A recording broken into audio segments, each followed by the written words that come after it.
안녕하세요, K입니다. 잘 지내셨어요? 저번 주에 내드린 숙제는 다 하셨나요?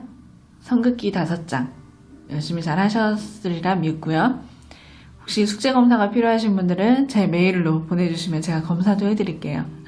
어떤 부분이 부족한지 또 보내주시면 제가 한번 보겠습니다. 오늘은 저번 시간에 이어서요, 성극기의 연장선이라고 생각하셔도 될 텐데 서체 몇 가지를 보여드리려고 해요. 네, 서체 바꾸는 거나 서체를 어떻게 써야 할지 고민들이 많으실 텐데요. 성극기하고 이어진다라고 생각하시면 조금 쉬우실 거예요. 항상 저번 주에도 제가 말씀을 드렸지만 글자는 선과 선이 만나서 이루어지는 게 글자이기 때문에 성극기하고 이어진다라고 생각을 하시면 됩니다.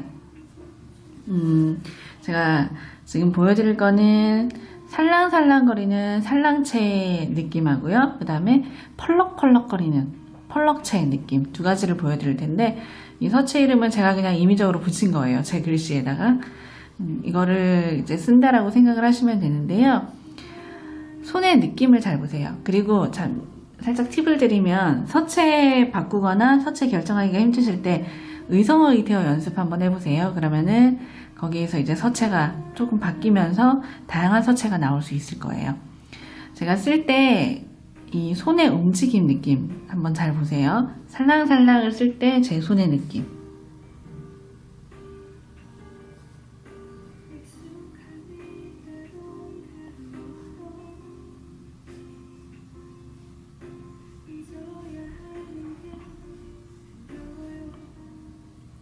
부드럽게 움직이죠.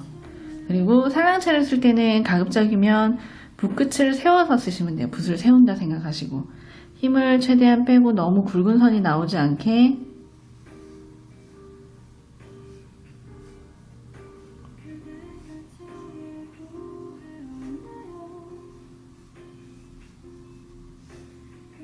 이런 식으로 부드럽게 쓴다 생각하시면 돼요. 반면 펄럭채는 펄럭펄럭을 제가 한번 써볼게요. 입에서 나오는 소리도 다르죠. 살랑살랑 펄럭펄럭 강하게 나오죠. 그러면 강하게 글씨를 써야겠죠. 살짝 옆으로 눕힌다라고 생각하셔도 되고요.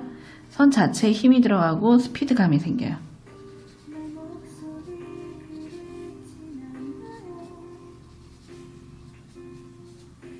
힘이 굉장히 다르죠. 그리고 빨리 쓰고 펄럭이는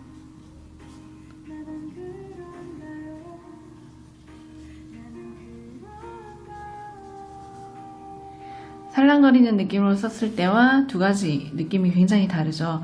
힘을 어떻게 줘야 될지, 스피드는 어떻게 해야 될지. 그리고 펄럭에서는 보면 보이세요? 사선이 많이 들어갔죠. 바람이 날려야 되니까. 그리고 힘이 들어가야 되고 강해야 되기 때문에 사선을 주로 써요. 근데 살랑은 보면 직선이 많죠. 대신에 모음 R을 많이 활용을 해서 바람에 날리는 듯한 느낌을 이렇게 줘요. 그래서 살랑거리는 느낌과 펄럭이는 느낌 두 가지는 서체는 다르게 써야 해요. 만약에 펄럭이는 깃발을 쓰는데 제가 한번 써볼게요. 펄럭이는 깃발을 힘을 빼고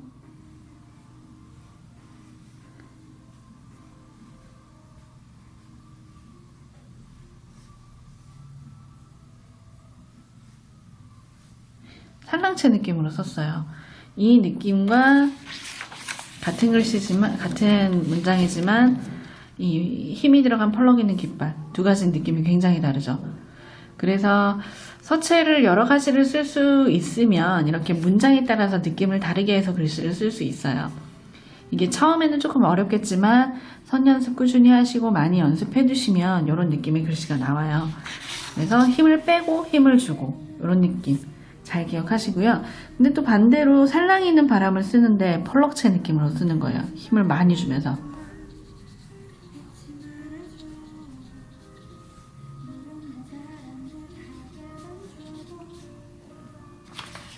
이것도 살랑일 때와 강할 때 느낌이 굉장히 다르죠. 그래서 부드러운 느낌일 때는 이렇게 써야 되고 강한 느낌일 때는 이렇게 써야 되고, 그래서 이걸 잘 기억을 하시고 서체를 이렇게 써주시면 돼요. 그리고 또 어떤 문장을 써볼까요? 오늘이라는 글자를 쓰는데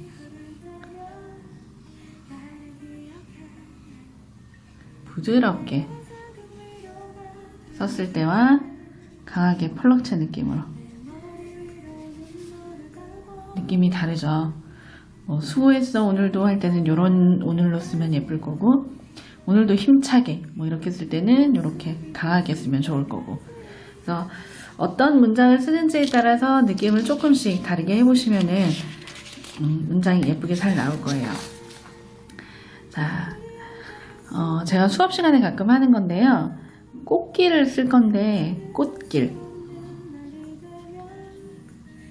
이 꽃길을 사랑스러운 꽃길로 쓰는 거예요.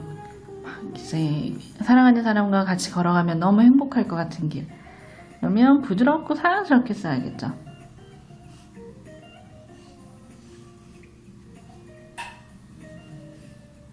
부드러운 느낌.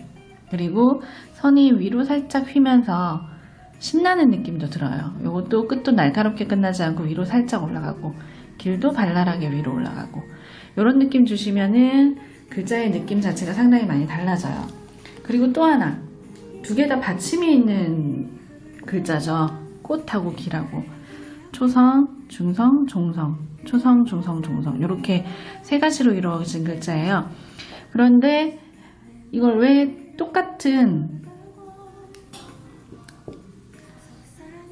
같은 크기로도 쓸 수 있겠죠. 똑같은 구조로 이루어진 거니까. 이러면 이제 크기가 같죠? 위, 아래. 크기가 같지만 이렇게 쓰면 약간 변화가 생겨요. 이렇게 똑같은 크기를 맞춰서 쓰면은 조금 심심한 느낌인데, 앞 글자는 이렇게 길게, 뒷 글자는 이렇게 짧게, 길고 이렇게 써주면 느낌이 굉장히 다르겠죠. 좀 평범하지 않게. 그리고 또 하나의 방법은 세로 길이는 똑같이 쓰더라도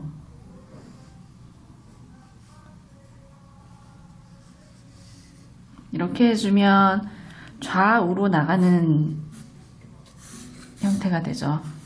여기는 같고, 이러면 또 글자의 변화가 생겨요. 그러니까 항상 글자 쓰실 때 기본적으로 가지고 있던 글자에 대한 고정관념을 좀 깬다라고 생각을 하시면 돼요. 그래서 크기도 조금 다르게 해보시고, 좌우로도 조금 느낌 다르게 한번 써보시고요. 근데 여기서 주의하실 거는 한 글자를 쓸 때는 괜찮아요. 근데 이렇게 두 글자, 세 글자가 이어지면 글자 사이에 공간이 생기거나 선이 다음 글자를 방해하거나 그러면 안 되겠죠. 그래서 꽃길을 쓰는데 모음 오가 있어서 옆으로 막 이렇게 길게 늘어나는 거예요. 그러면 다음에 길이 올 자리가 어색해져요. 이렇게 해서 오거나 이렇게 돼버리면 이 공간과 여기 사이에 공간이 생겨버리거든요. 이러면 또 문장 쓸 때 균형이 맞지 않고 조형미라는 게 조금 떨어져요.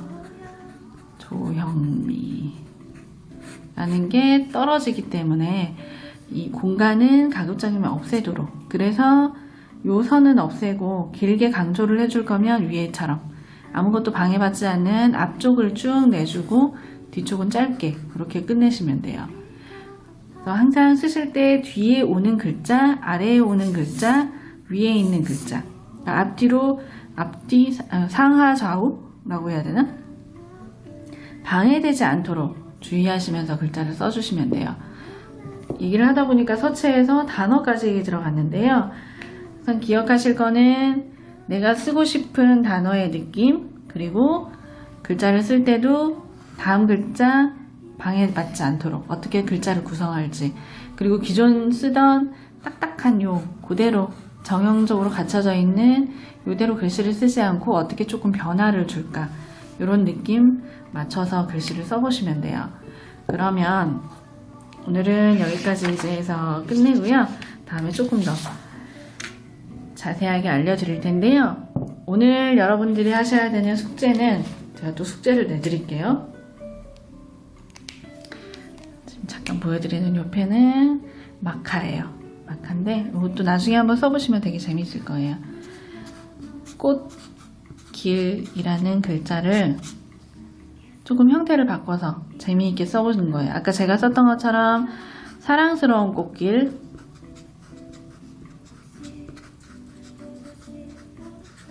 그리고 이걸 말씀드리면 그런 꽃길은 없다라고 생각하시는데 힘든 가시밭길 같은 꽃길,